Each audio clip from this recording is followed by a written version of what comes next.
नमामि तव दास दास म्हणता, माते कशाचे भय.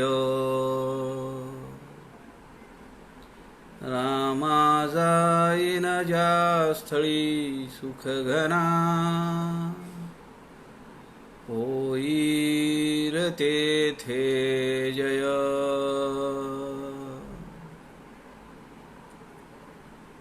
रामाया भुवनत्रयी तुझ विणा, नाही दुजा तारक. रामा तू सकलार्थ पूर्ण करीशी, तू तात मी बालक.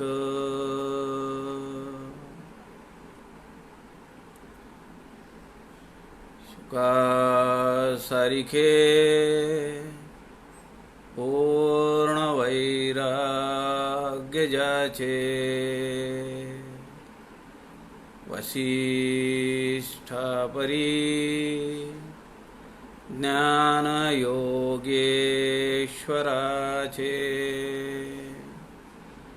कवी वाल्मिकी सारिखा मान्य ऐसा. नमस्कार माझा सद्गुरु रामदासा.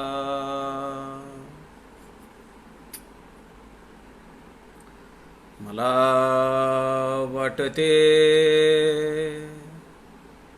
अंतरीत्वा वसावे, तुझ्या दासबोधासी त्वा बोधवावे. अपत्यापरी पाजवी प्रेमरसा, महाराजया सद्गुरु रामदासा. जय जय रघुवीर समर्थ, सब संतन की जय.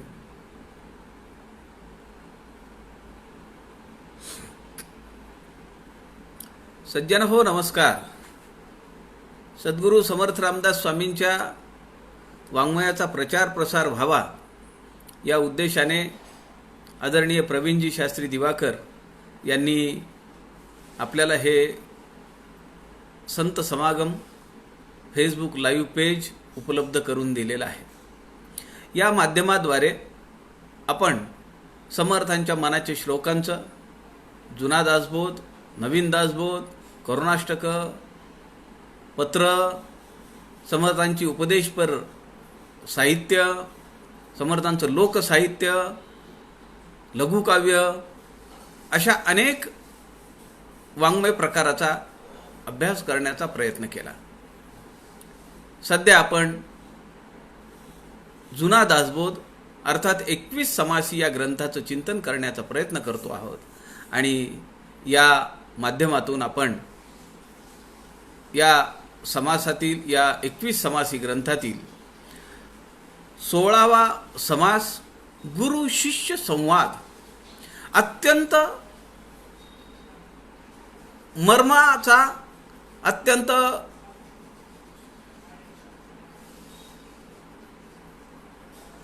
आतला विषय, आध्यात्मिक पातळीवरचा अत्यंत गुह्यतम विषय, त्याच्यावर सद्गुरू समर्थ रामदास स्वामी आणि शिष्य, त्यांचे प्रथम शिष्य उद्धव स्वामी यांच्यातला हा संवाद आपण सध्या पाहतो आहोत. काल या 16व्या समासातील ओवी क्रमांक 41 पर्यंत आपण आलो होतो आणि या ठिकाणी समर्थांना शिष्य विचारतो, आपण जे म्हणता ते सगळं खरं आहे, पण आम्हाला ही दृश्य विश्व पण दिसतंय आणि तुमच्या साधना मार्गामध्ये आम्ही असल्यामुळे आम्हाला हे स्वरूपाची प्रचिती पण येते. पण शेवटी प्रश्न विचारतो शिष्य, त्याच्या मनामध्ये एक शंका राहिलेली आहे.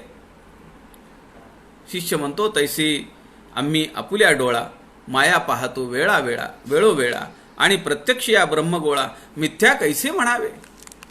आमच्या डोळ्यांनी आम्ही जी माया पाहतो, हे दृश्य विश्व पाहतो, याला खरं खोटं कसं म्हणावं. परब्रह्माची प्रचिती आम्हाला येते आहे, त्याचा अनुभवही आम्हाला येतो, पण तो काही क्षणासाठी आहे. आणि हा प्रश्न ऐकल्यानंतर समर्थ पुढच्या 10 ओव्यांमध्ये, ओवी क्रमांक 41 ते ओवी क्रमांक 50 या 10 ओव्यांमध्ये त्याला, शिष्याला त्याचा विकल्प दूर करण्यासाठी, त्याच्या मनातली शंका दूर करण्यासाठी अनेक उदाहरणं देतात. हे का खरं वाटतं? देह तादात्म्यामुळे हे खरं वाटतं. या देहानी आपल्याला दाखवल्यामुळं, या देहाकडनं समजल्यामुळे ते खरं वाटतं.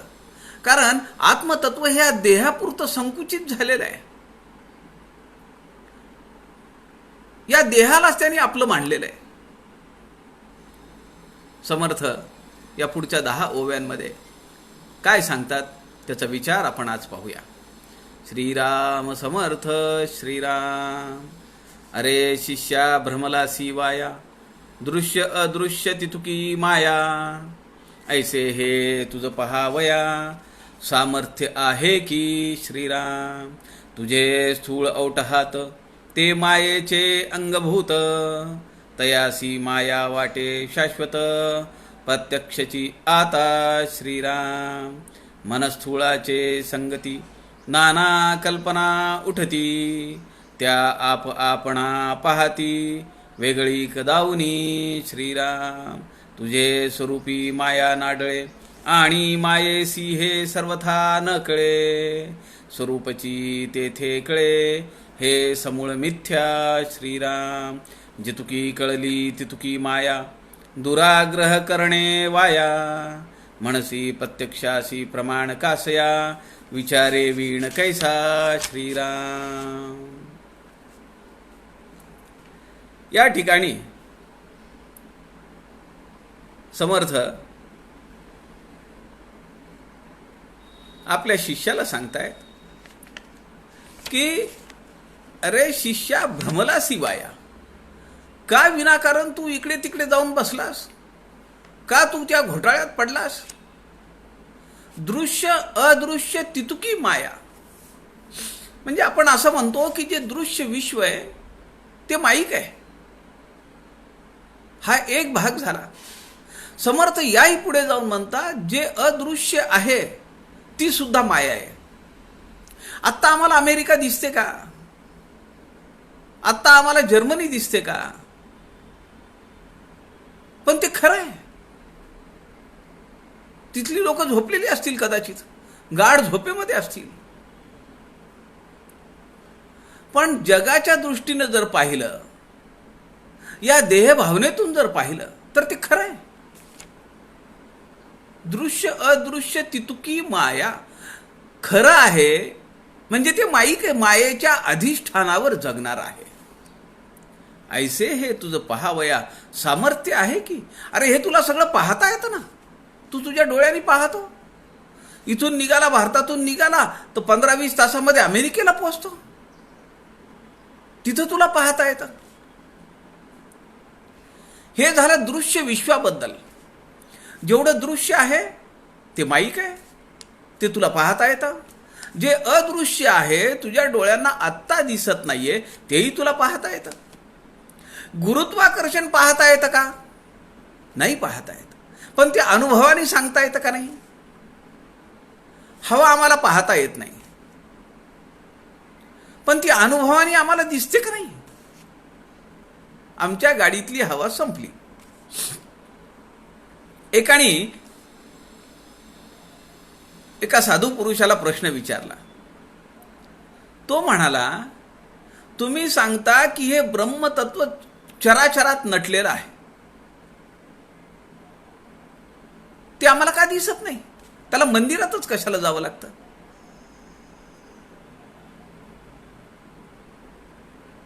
ते जे संत होते त्यांनी त्याच्याकडे 1 मिनिट पाहिलं आणि ते म्हणाले, समजावून सांगतो हा,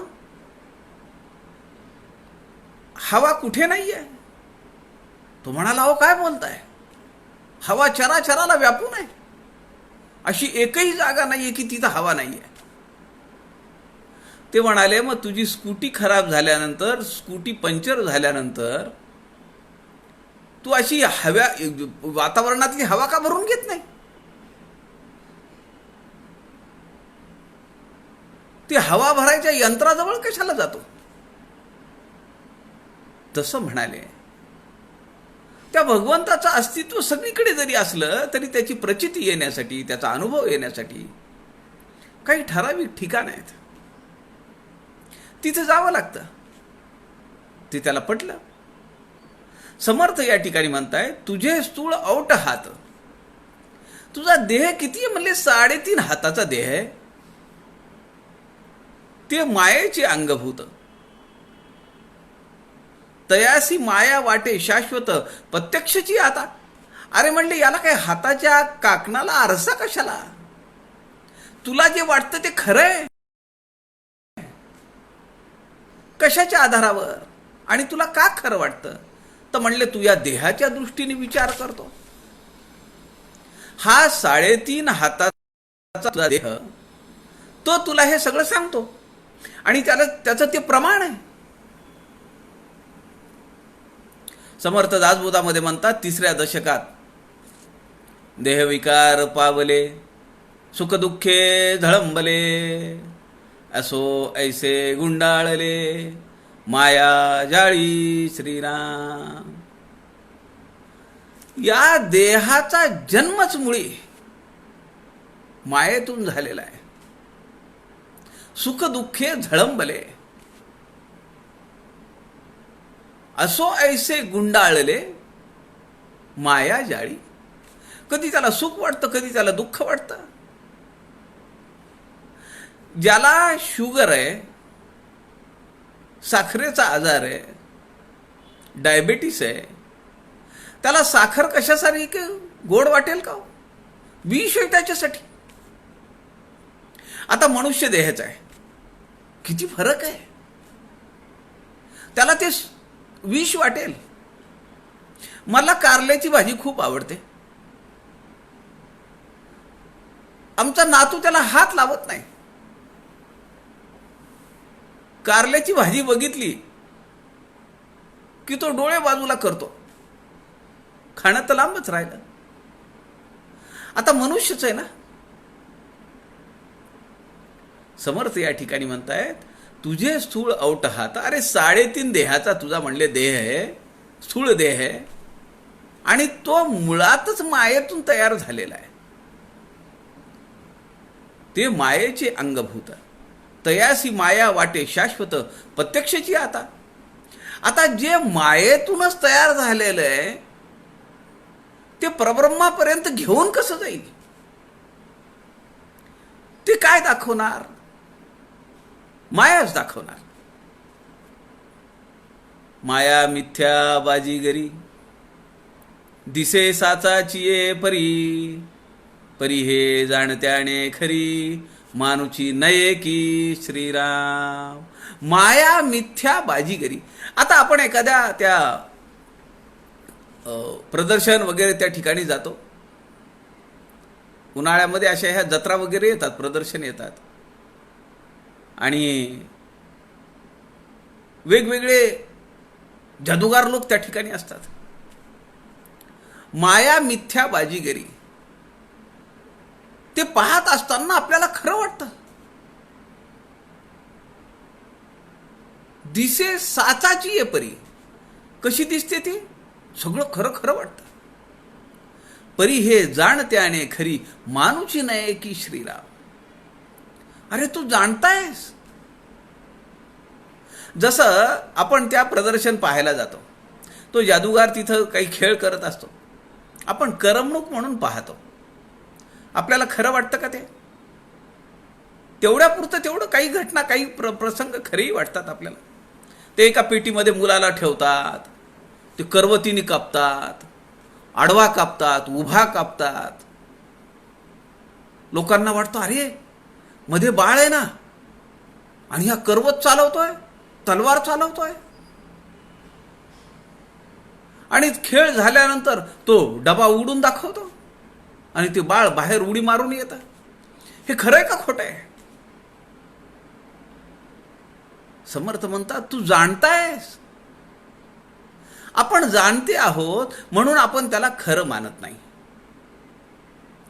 तेच जर समजा लहान मूल असेल तर, मी लहानपणी हे खेळ पाहिलेलेत आणि मी त्याचा धसका घेतलेला आहे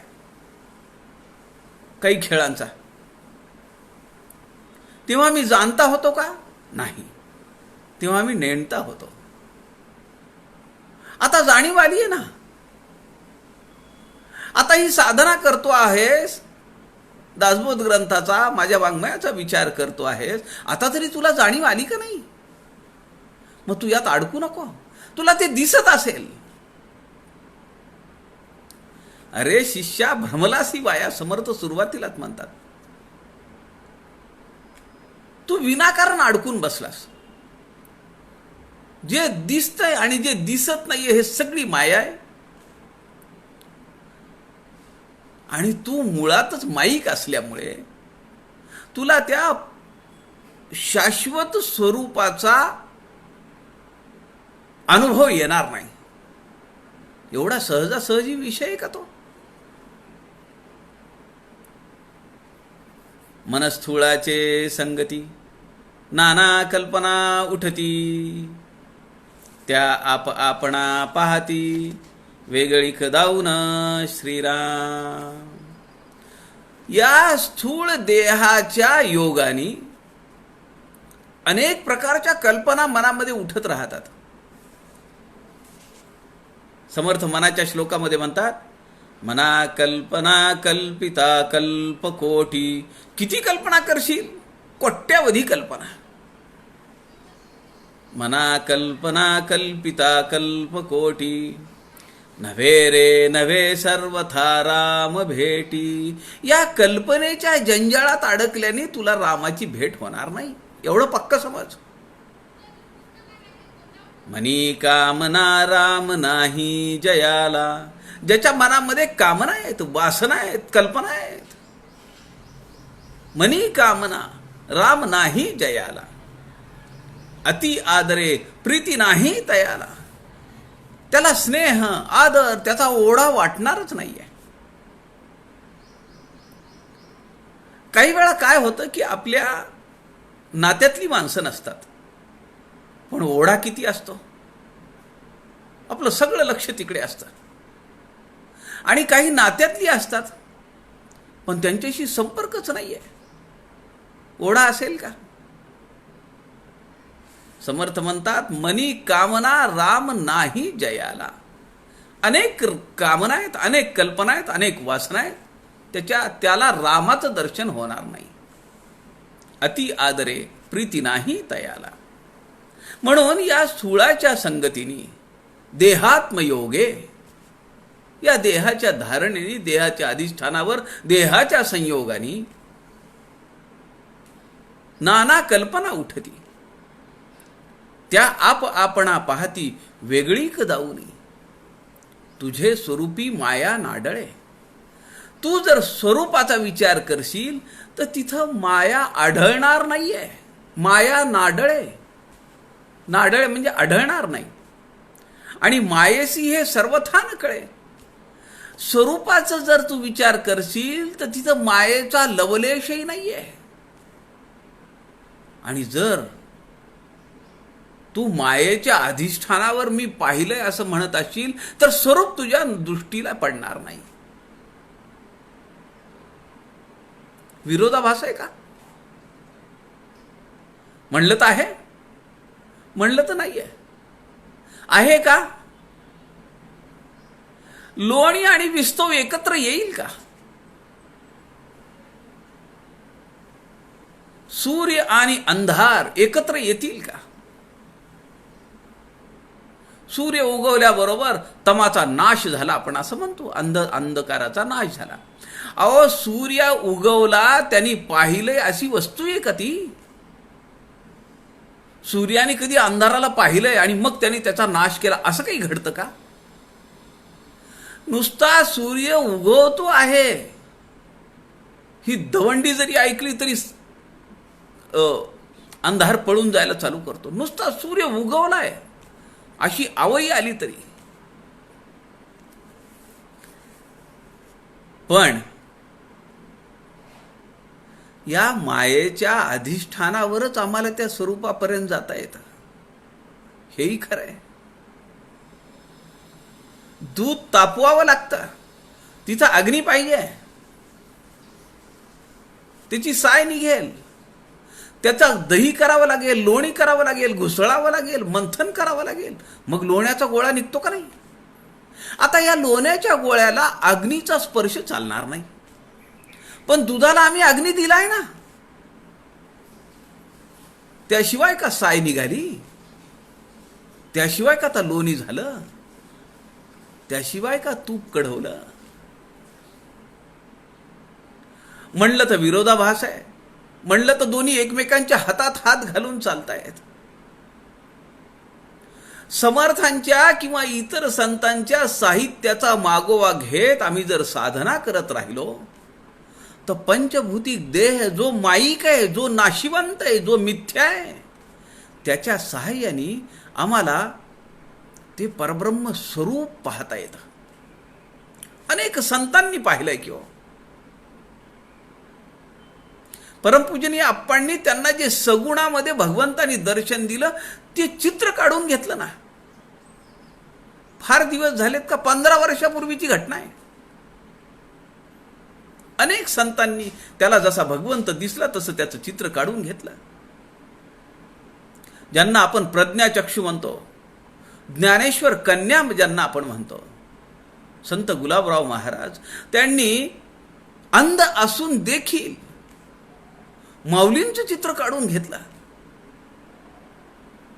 आता माऊली हे स्वरूप आहे, परब्रह्म स्वरूप आहे. ते सगुणातलं चित्र त्यांनी एका चित्रकाराकडनं काढून घेतलं. या माईक देहाच्या आधारानेच ना, या नाशिवंत देहाच्या आधारानेच काढून घेतलं ना. एका चित्रकाराला बोलावून त्यांनी काढायला लावलंय ते चित्र. माऊली आसनावर बसलेली आहे, दोन्ही बाजूला लोड आहेत, गाद्या गिरद्या तक्के लोड, अंगावर भरदरी शाल, वर मंदिल तुरा. कुठून काढले हे चित्र? पण हे या पंचभौतिक देहाच्या माध्यमातूनच काढलं. समर्थ या ठिकाणी म्हणतात, तुझे स्वरूपी माया नाडळे. तुझं जे स्वरूप आहे, जे आत्मस्वरूप आहे, जे ब्रह्मस्वरूप आहे, तिथं मायेचा काहीही लवलेश नाहीये. आणि मायेसी हे सर्वथा न कळे. पण माईक होऊन जर तू पाहशील तर तुला स्वरूपाची प्रचिती येणार नाही.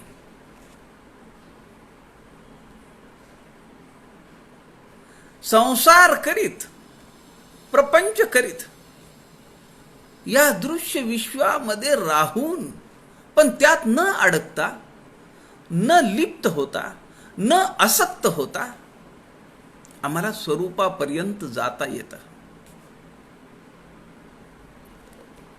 स्वरूपची तेथे कळे हे समूळ मिथ्या.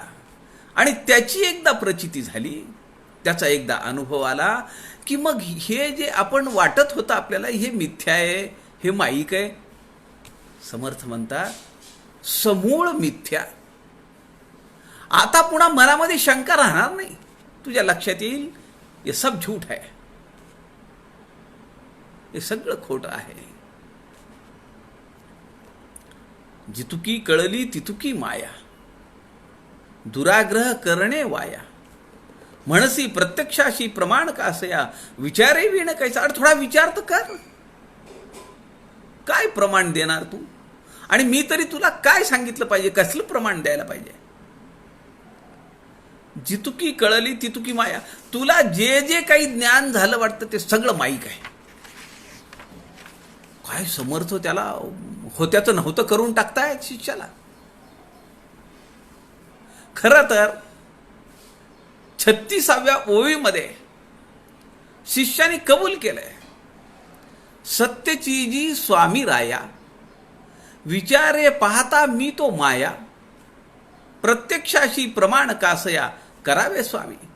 याची मला अनुभूती आली आहे. आता ह्याला प्रमाण देण्याची काही गरज नाही. काय अनुभूती आली आहे, काय खरं वाटतंय मला, काय सत्य आहे?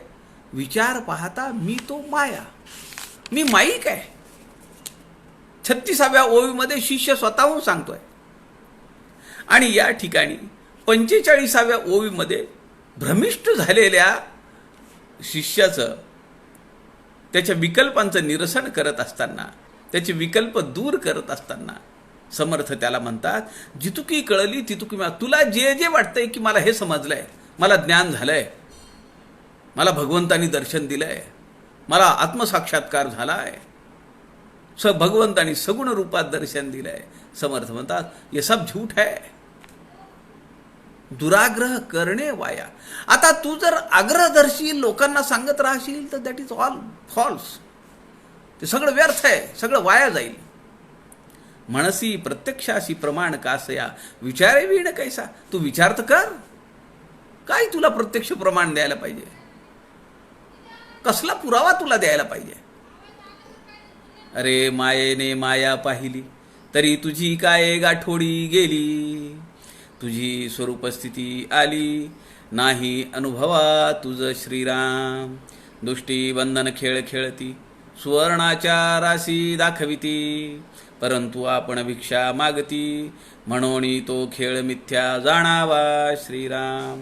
दुष्टी बंधनाचा खेळ शाश्वत असता चिरकाळ. तयासी भिक्षेची हळकळ, करणे न लागती श्रीराम. स्वरूपस्थिती अनुभवा येता, समूळ तुटे मायेची वार्ता.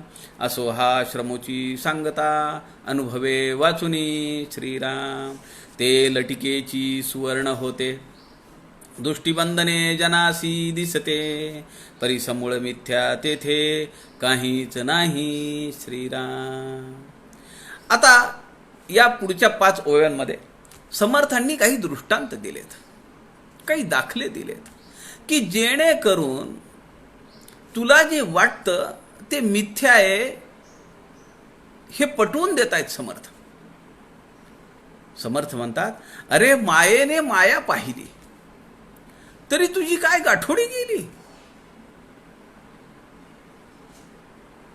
अंधारात पडलेल्या दोरीनी सापाला बघितलं.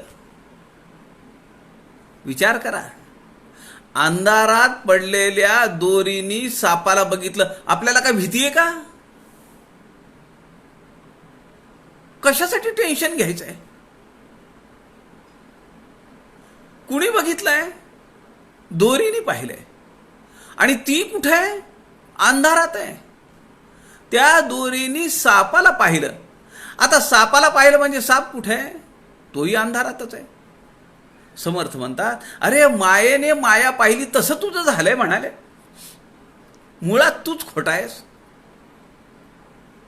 आणि तू म्हणतो की मी हे दृश्य विश्व पाहिलं, आणि मग हे खरं का नाहीये?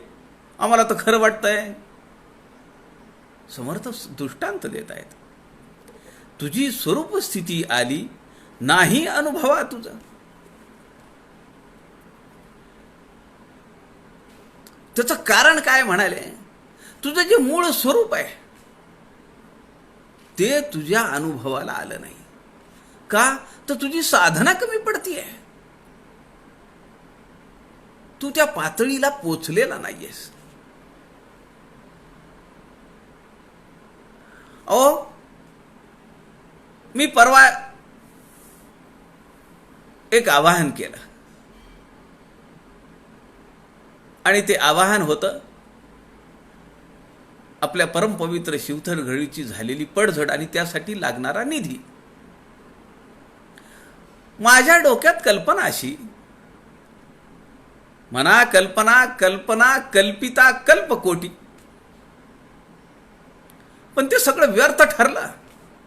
म्हणजे मी जे काही ठोकताळे बांधले होते ते सगळे पार धुवून निघाले. मला मोठा आनंद आहे आज सांगायला.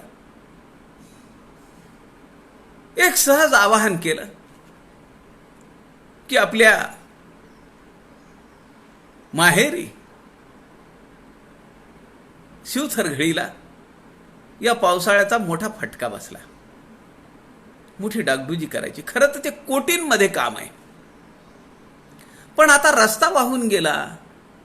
रस्ता बांधणं, पूल बांधणं हे काही आपल्या म्हणा किंवा शिवथरघळ समितीच्या म्हणा, सुंदरमठ सेवा समितीच्या म्हणा, त्यांच्या अखत्यारीतला हा विषय नाहीये. कोटीच्या कोटी उड्डाणे करीती असं ते काम आहे. पण घळीकडे जाणारा जो रस्ता आहे तो पार खचला. 25-30 लाख रुपयाचं ते काम आहे. मी बोलून गेलो 15-20 लाख. माझ्या डोक्यात कल्पना अशी की 1,00,000 रुपयाचा निधी आपण दासव परिवाराच्या वतीनं दिला तर. मी जेव्हा ती पोस्ट वाचली तेव्हा मी वैयक्तिक पटकन माझी देणगी देऊन टाकली त्यांच्या अकाउंटला. सुंदरमठ सेवा समितीचं अकाउंट माझ्याकडे आहे. बरेच जण मागतात आम्हाला घळीला पैसे पाठवायचे, काय करावं. मग तुम्ही माझ्याकडचं जो बँकेचा डिटेल्स आहेत, IFSC code, bank number, account number, बँकेचं नाव, पत्ता वगैरे मी त्यांना पाठवतो. ते परस्पर जमा करतात. माझी वैयक्तिक देणगी मी देऊन टाकली. मला 3-4 समीक्षकांचा फोन आला. ते म्हणाले की काही आवाहन करून आपला दासचा निधी म्हणून आपण देऊया का. म्हणलं खरंच. मना कल्पना कल्पना कल्पिता कोटी. म्हणलं 1,00,000 रुपये निधी आपण सहज उभा करू शकू. दरवर्षी आपण घळीला 1,00,000 रुपयाच्या जवळ देतोच की. दासबोध सखोल अभ्यास साधना सप्ताह दरवर्षी 1,00,000 रुपयाचा निधी आपण घळीला देतो कोजागिरी पौर्णिमेच्या त्या साधना सप्ताहात. म्हणलं असा एखाद्या कोटीचा निधी आपण द्यायला काय हरकत आहे. दासो परिवारातर्फे व्यक्तिशः देणं, त्यापेक्षा ज्या साधना सप्ताहाला, ज्या परिवाराला समर्थ सेवा मंडळ किंवा सुंदरमठ सेवा समिती गौरवाने सन्मानित करतीये, मोठ्या आदराने मोठ्या प्रेमाने पाहतीये. सखोल अभ्यास आहे. अत्यंत शिस्तबद्ध हा उपक्रम आहे. परमपूजनीय अक्का स्वामींनी तयार केलेला हा उपक्रम आहे. 37 वर्षाची उज्ज्वल परंपरा आहे. सज्जन हो, मला मोठा आनंद वाटतो. आत्तापर्यंत 2 लाखाच्या पुढे ही रक्कम गेली आहे. खूप मोठा आनंद आहे. लोकांच्या राशीच्या राशी पडत आहेत. वाटलं नव्हतं, पण समर्थांची योजना आहे. अहो, समर्थांनी आपल्याला एवढं उदंड दिलंय. एकाने मला 51,000 रुपये पाठवले. मी त्यांना म्हणालो की अहो फार मोठी रक्कम झाली, म्हणजे माझाच विश्वास बसेना. ते म्हणाले अहो समर्थांनी उदंड दिलाय, काय कमी केलंय समर्थांनी. काल मी बोललो एका ग्रस्ताशी, एका साधकाशी. दुसरं वाक्य त्यांचं होतं, कृपया प्रसिद्धी करू नका, आमचं नाव सांगू नका. 24 तास झाले नाहीयेत सज्जन हो, आज 51,000 रुपयांची दुसरी राशी पडली आहे. आमचं माहेर परमवैभव संपन्न असलं पाहिजे. आमचं माहेर समर्थ रामदास आहेत. अहो, ज्यांनी ज्यांच्या कमरेला कडोसरी बांधण्यासाठी काही ठेवलेलं नाहीये, अशा समर्थांच्या पदस्पर्शाने पावन झालेल्या शिवथर घळीचं वैभव, ती पवित्रता, ती शुचिता, ती शुद्धता आणि ती रमणीयता पुनश्च आपल्या सगळ्यांच्या सहकार्याच्या मदतीने आणि समर्थांच्या कृपेने, महत्वाची आत्मप्रचिती सहित जसं समर्थ म्हणतात तसं समर्थ कृपे सहित आपण ते परमवैभव पुनश्च एकदा आपण त्या ठिकाणी निर्माण करूया. मोठा आनंद आहे मला हे सगळं सांगण्यासाठी की दासह परिवार आजही, की ज्याची महती, ज्याचं महात्म्य, ज्याचं वर्णन सखोल अभ्यासार्थी, शिस्तबद्ध अभ्यासार्थी असं होत आहे. आता तिसरा आयाम दासह परिवारालाच जोडल्या जाईल. हे सगळे लोक दातृत्व संपन्न आहेत, ते अभ्यासार्थी आहेत, शिस्तीत वागणारे आहेत आणि मोठं दातृत्व असणारी ही सगळी मंडळी आहेत. असा हा तिसरा व third piece in our crown असं मला वाटतं. विषय थोडा भरकटला पण मला ते राहवलं नाही की किती दातृत्व आहे. 1,00,000 रुपयाचा निधी देऊ वाटलं परंतु 2 लाखाच्या पुढे आकडा गेलाय. काय कमी आहे? समर्थ या ठिकाणी म्हणतायत, दृष्टी बंधन खेळ खेळीती, सुवर्णाच्या राशी दाखविती, परंतु आपण भिक्षा मागती, म्हणून तो खेळ मिथ्या जाणावा श्रीराम. आपण जादूगाराच्या ह्याच्यात जातो, तो टोपली बोलावतो, एक टोपी बोलावतो, त्यामध्ये काय काय वस्तू टाकतो, वर्तमानपत्राचे तुकडे टाकतो, काय काय टाकत असतो, पक्ष्यांची पिसं टाकतो आणि त्यानंतर ती टोपी उलटी करतो, आपल्याला दाखवतो ह्याच्यात काही नाही आहे. पुन्हा तो ती टोपी सरळ करतो आणि पुन्हा त्या टोपीमधनं एक एक एक एक एक एक वस्तू काढत राहतो. कधी नोटा काढतो, कधी सोन्याची अंगठी काढतो. त्याच्याकडे एक घागर असते बघा, एक कळशी असते छोटी, त्यातून तो दर अर्ध्या तासाला 15-20 मिनिटाला पाणी काढत असतो. किती पाणी आहे त्या कळशीमध्ये? त्याच्याकडे जर एवढ्या वस्तू जादूनी काढता येतात तर त्याला तिकीट लावून त्याचं पोट भरण्याची गरज आहे का? समर्थ दृष्टांत आम्हाला देतात. दृष्टी बंधन खेळ खेळती, सुवर्णाच्या राशी दाखविती. समर्थांच्या काळामध्ये सोन्याच्या राशी दाखवत असेल तो जादूगार, आता तो नोटा काढून दाखवतो. 500ची, 1000ची, 2000ची, 5000ची अशा नोटा तो काढतो. परंतु आपण भिक्षा मागती, पण तो तिकीट लावून आपल्या सगळ्यांना खेळ दाखवतो. त्याला जर असं काढता आलं असतं तर त्यांनी कशाला हा धंदा केला असता? घरात बसून रोज 550, 100, 200, 500 रुपये जेवढे लागतात तेवढे त्या टोपीतनं तो काढू शकला असता. वस्तू खाऊ काढू शकला असता, पोळ्या काढू शकला असता, वरण भात शिजू शकला असता त्यात आणि आरामाने जगला असता. पण असं नाही होत. म्हणून तो खेळ मिथ्या मानावा.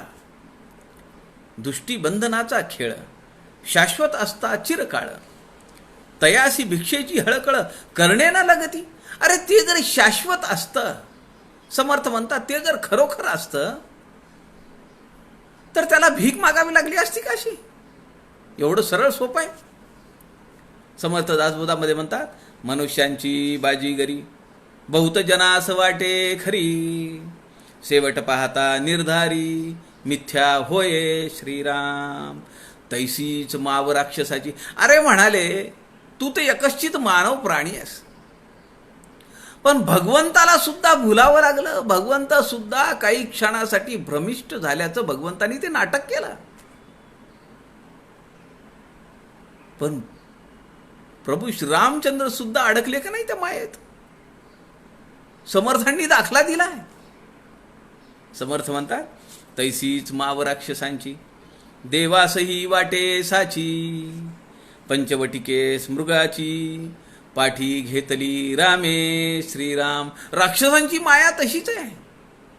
ते पण अनेकविध प्राणी तयार करतात. आपण पाहिलंय श्रीलंकेला जाताना काय काय विघ्न आली हनुमंताच्या रस्त्यामध्ये, वानरांच्या रस्त्यामध्ये, भगवंताच्या रस्त्यामध्ये. ती राक्षसांची माया, तैसीच माव राक्षसांची, देवासही वाटेसाची. राक्षसांच्या मायेमध्ये देव सुद्धा भुलला, देव सुद्धा अडकला. त्याला ते खरं वाटलं क्षणिक. पंचवटिकेस मृगाची आठवण करून देत आहेत समर्थ. पंचवटीमध्ये त्या सुवर्णमयी मृगाची अडकला का नाही? पाठी घेतली रामे. स्वरूप स्थिती अनुभवा येता, समूळ तुटे मायेची वार्ता. असो हा श्रमूची सांगता, अनुभवे वाचुनी श्रीराम. पण समर्थ म्हणतात की तुला स्वरूपाचा सुद्धा अनुभव घेता येतो. आमच्यापैकी बऱ्याच जणांना याचा अनुभव आहे. त्या भगवंताचा साक्षात्कार त्यांना त्यांच्या आयुष्यामध्ये कित्येक वेळा झालेला आहे. आम्हाला त्याची जाणीव नाही आहे आणि आपण सहज बोलून जातो. आमच्या सद्गुरूंची कृपा आहे बरं का, आमच्या समर्थांची कृपा आहे बरं का, रामाची कृपा आहे बरं का, म्हणतो का नाही आपण? ही प्रचितीच आहे ना. स्वरूपस्थिती अनुभवा येता, समूळ तुटे मायेची वार्ता. असो हा श्रमूची सांगता, अनुभवे वाचुनी श्रीराम. पण तुला अनुभव आलेला नाहीये आणि मी हे सगळं सांगणं म्हणजे विनाकारण शीण आहे, विनाकारण वाया व्यर्थ दवडणे, वेळ वाया दवडणे. ते लटिकेची सुवर्ण होते, दृष्टी बंधने जनासी दिसते. परिसमूळ मिथ्या तेथे काहीच नाही श्रीराम. समर्थ दासबोधामध्ये म्हणतात, देहबुद्धी केली बळकट आणि ब्रह्म पाहो गेला धीट. तो दृश्याने रुधिली वाट, परब्रह्माची श्रीराम. अगदी हीच अवस्था समर्थांच्या शिष्याची झालेली आहे. काय म्हणताय समर्थ दासबोधामध्ये? देहबुद्धी केली बळकट. मी देह आहे, मला खायला हे लागतं, मला कपडे असे लागतात, मला राहायला असं लागतं, मला झोपायला गादी लागते, मला झोपायला कॉट लागतो, मला डास चालणार नाहीत, फॅन 2 वर लागतो, 5 वर फॅन केला तर सर्दी होते. ही कशाची लक्षणं आहेत? देहबुद्धी केली बळकट. देहबुद्धी एकीकडे बळकट करतोय आणि समर्थ म्हणतात दुसरीकडे ब्रह्म पाहो गेला धीट. एकीकडे देहबुद्धी बळकट केली आहे. मला हे लागतं, मला कारले चालत नाहीत, मला आळूच्या वड्या चालत नाहीत, मला वर्णाने ॲसिडिटी होते, मला नाश्त्याला पोहे नको, उपीट करा, मला पालेभाज्या पाहिजे, मला वांगी चालत नाही. ये काय नखरेत का हो? देहबुद्धी केली बळकट आणि मन धीट करून, पण साधनेच्या आधारे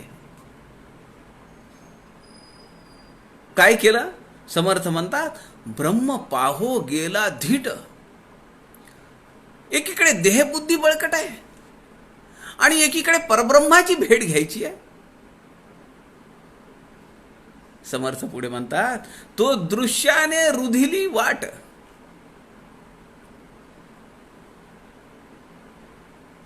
हे जे दृश्य विश्व आहे त्याने त्याची वाट अडवून धरली. कुठली? परब्रह्माची. अशी अवस्था या शिष्याची झालेली आहे. म्हणून शिष्य म्हणतो तैसी आम्ही आपुल्या डोळा, माया पाहतो वेळोवेळा, आणि प्रत्यक्ष या ब्रह्मगोळा मिथ्या कैसे म्हणावे. आता ब्रह्मगोळ पाहिलाय, परब्रह्माचं स्वरूपाची प्रचिती आली आहे. तुम्ही म्हणता ते सगळं खरं आहे स्वामी, पण काय करू हो? ही माझी नाती आहेत, हे माझं घर आहे, बँकेतल्या एफडी आहेत, समर्थांची घळ मला दिसतीये, ती डागडुजी करायची आहे. हे सगळं मिथ्याच आहे ना. पण आम्ही हे जरी मिथ्या असलं तरी या मिथ्यामध्ये आमची कुविद्या दाबतो त्या ढिगाऱ्याखाली, आणि आमची सुविद्या आम्ही ती प्रोटेक्टिव्ह भिंत बांधण्यासाठी, संरक्षक भिंत बांधण्यासाठी, ती भर घालण्यासाठी आम्ही निधी समर्पण करतो. आणि यातून आम्ही समर्थांच्या सेवेला आमच्या आयुष्यातले काही निधी आम्हाला देता आला याचं समाधान आम्ही मिळवतो का नाही? समर्थ म्हणतात, अरे ते समाधान तू मिळव, देहबुद्धीत अडकू नको, देहबुद्धी बळकट करू नको. हे साधन आहे. जहाजामधून त्या नावेतून पलीकडच्या तीरावर जायचंय, नावेची त्या जहाजाची काळजी तर घ्याल की नाही? आता काय करायचंय? तुटलं काय, राहिलं काय, छिद्र पडलं काय, तडा गेला काय नावेला, असं म्हणून चालेल का? पैल तीरावर जाणार कसा? पण नावेतच अडकून बसू नको, त्या नावेच्या रंगरंगोटीत अडकून बसू नको, नावेला सजवण्यामध्ये अडकून बसू नको. त्या नावेतून पैल तीरावर जाण्यासाठी त्या नावेचा जसा उपयोग आहे, तसा या पंचभूतिक देहाचा, या स्थूळ औट हाताच्या देहाचा उपयोग करून परब्रह्माचं दर्शन घेता यावं, आत्मस्वरूपाचं दर्शन घेता यावं, म्हणून समर्थ शिष्याला अनेक उदाहरणं देतात. अशी उदाहरणं अजून पुढे पण दिलेली आहेत. त्या उदाहरणांचा विचार आपण उद्या दुपारी 3च्या सत्रामध्ये करूया. आपल्या सगळ्यांच्या हृदयस्थ परमेश्वराला वंदन करतो. झालेली सेवा समर्थांच्या चरणी अर्पण करतो. जय जय रघुवीर समर्थ.